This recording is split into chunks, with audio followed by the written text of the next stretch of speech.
Hello, Council, and hello to anyone else who decided to join us today. This is the 2020 Code Compliance Update. My name is Mike Hill. I'm a Detective Sergeant with the Sequim Police Department, but most importantly for today's purposes, I am a member of our Code Compliance team. We're going to tell you a little bit about what we've done, what we're currently doing, and what's going to be done in the future. So to start with, a little bit about who the Code Compliance team is and why we exist. We recognized there was a significant amount of overlap that was necessary amongst all our duties, and we needed to delineate areas of responsibilities because of that overlap, and so we could work better together. We defined some roles such as the building official versus code compliance, who deals with zoning versus who deals with nuisance. We also did some cross-training to better support each other. So an example would be Joel Dressel is our building inspector. If he was out or unable to get to a building inspection that was scheduled, our code enforcement officer has been and continues to maintain a building inspector certification, so she could step in and help with those building inspections to keep the city moving and help out our public in general. Of the items in progress in the 2019 update, staffing capacity being added to DCD was one of the items that has now been completed. Last year we were working on getting DCD and code enforcement through the PD to collaborate more. That was accomplished through identifying code compliance team members. There are 7 of us now, and those are representatives from DCD, Public Works, Legal, and the Police Department. We were having routine meetings prior to our pandemic. Those were occurring monthly, and just before those meetings slowed down, we were able to establish a charter. That charter not only identifies the members, but identifies the purpose, objectives, qualifications, and our focus areas.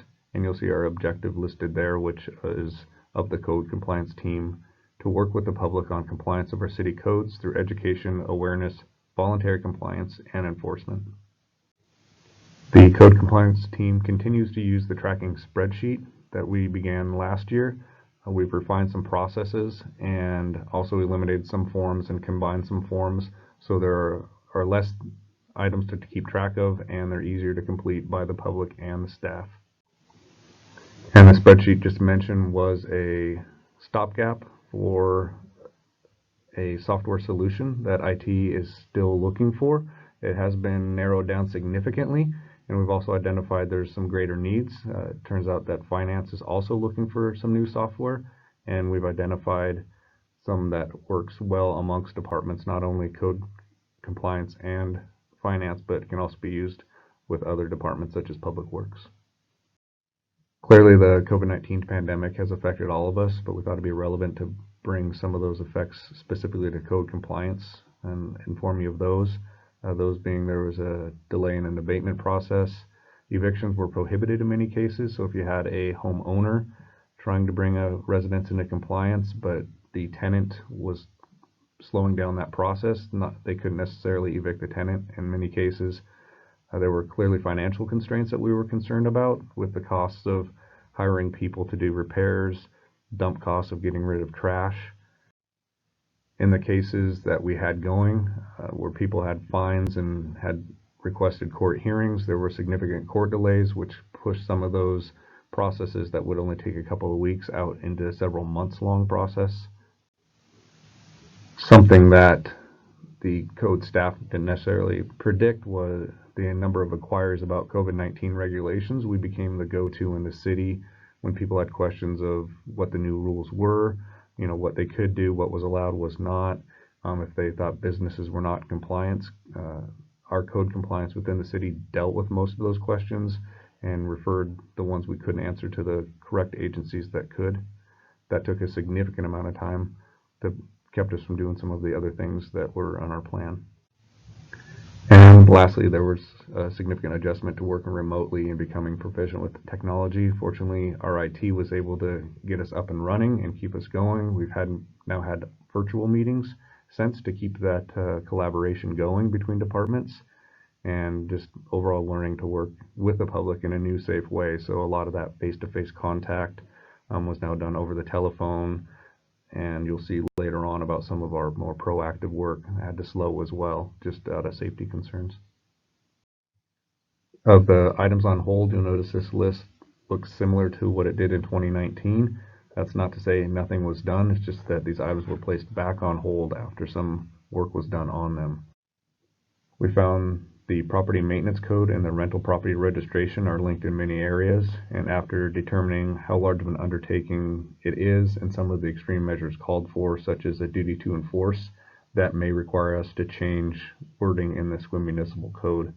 We did solicit input from other cities about the rental property registration, and some of the information was given back to us, but not all of it, so we're still seeking more specific information, and these items are likely to be brought back to council at a later time. Regarding the volunteer assistance program, we think that's a great program. However, in the interest of safety, person-to-person contact and sending strangers over to people's homes to make sure that they are safe and bringing them into compliance isn't the safest thing to do right now, so we're going to put that on hold until we can make sure it's safe for everybody and then revisit that again. We think there'll be some great benefits from it. And there has been some movement on the administrative remedies, but it's not completed. It recommends timelines and penalty guidelines, which we do use, so we are following it in that way. But currently, appeals to the code can be made to district court instead of a hearing examiner, and there have been some instances where the court significantly extends timelines for someone to come into compliance, and we found that that's added months onto the administrative remedies process. There's also ongoing work related to abatement and a hearing examiner, which the legal department will be able to present to council at a later time as well. Two of the items from the 2019 code update were branding and outreach, as well as updating the website for 2020.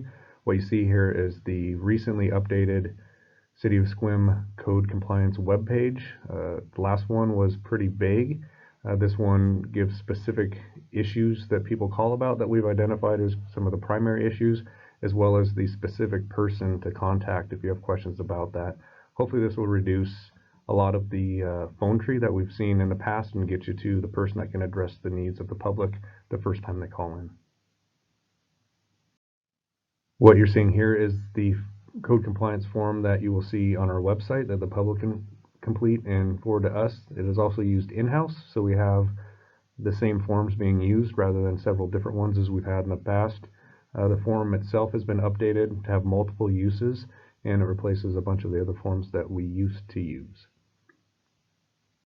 These are the revised ordinances. You saw them in 2019. This slide hasn't changed, although there will be some updates to the hearing examiner code. We currently are using a hearing examiner, but only for one issue. A lot of the other code issues still go to district court. There needs to be some further revision to the hearing examiner, and that will be brought back to council at a later time. As mentioned a couple of times already, software is one of the larger priorities for code compliance. This is what we're using now, and it is getting us by. This will be temporary until software will replace it. Some problems with this are it is data entry heavy, so it takes a lot of time and effort to fill out all the fields. It's not very automated, and you can pull limited amounts of information from it. So with the search continues for a appropriate software, that will be replacing this. As mentioned, in the meantime, this will get us by until we can't find appropriate software. On these next few slides, we'd like to give you a snapshot of what code enforcement and code compliance do day to day, year to year.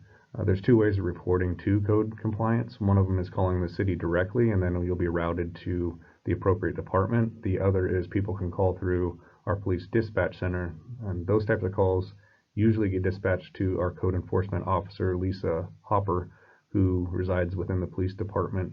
As you can see, the duties she's doing, animal control is the largest piece of the pie, and that can count things like hot dogs in vehicles, stray dogs, dog bites.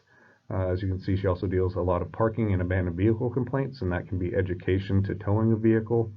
The code enforcement part of this pie in the orange is kind of a catch-all, and it can be all the other things that fall under her duties, such as people calling with complaints about too tall grass and shrubbery that are potentially a fire hazard or a site hazard. It can be homeless encampments, and if they're legal, if they're allowed where they are. Follow-up is 14%. Those are when she's going back to double checks on things that have already been dispatched to her. And this chart represents calls that come in through other departments within the city rather than police dispatch. And notice there are some overlaps in the junk and abandoned vehicle and the grass. Those are then routed to Lisa Hopper, who can deal with those out in the field as well. Related to zoning, that includes when people want to put sheds on their property or have questions about running a business from a residence, or putting cargo containers in the yard, which typically aren't allowed. The building section represents working without a permit, and that's often handled by Joel as a building inspector. And then the other, again, is a catch-all. It includes just general questions, noise complaints, questions about signage, parking questions, and then, as mentioned earlier, there's a lot of questions coming in about COVID regulations. We also wanted to give you an idea of call volume between 2019 and 2020. As you can see, and as we expected, call volume for 2020 was less than it was 2019. This was expected and is actually true across the police department. There have been less calls coming in. A large contributor is also there's a lot less proactive enforcement. We're only doing this at a minimal level when it was necessary, and that was to reduce person-to-person contact and just make it safer for the public. There was a spike in August. A lot of that was parking complaints and, again, the hot dogs in cars that Lisa would respond to. And this graph represents the complaints received through other departments. So it's people calling directly into the city rather than through the police department or through police dispatch. I'd explain that sharp increase you see in the blue of May 2019. That's when we actually started using the spreadsheet that we showed you earlier, so we're able to track these items. And much like the complaints received through dispatch, you can tell this is a much lower level. That's for a few reasons. One is that some of the complaints went directly to Public Works, and they handle it themselves, and they're not tracked on that spreadsheet. There's also some speculation that some of them couldn't be because more people are in compliance, which is what we hoped for. We know a lot of yard work was done this year, so a lot of those complaints did not come in of too tall of grass and some site triangle issues. And we also hope that some of the education that we provided either reduced complaints or brought people back up into compliance. An example is in 2020, there were 22 fewer complaints of overgrown yards than there were in 2019. So a lot more people were actually in compliance in 2020 than they were in 2019, which accounts for a great reduction in those complaints. And here are our plans for the future.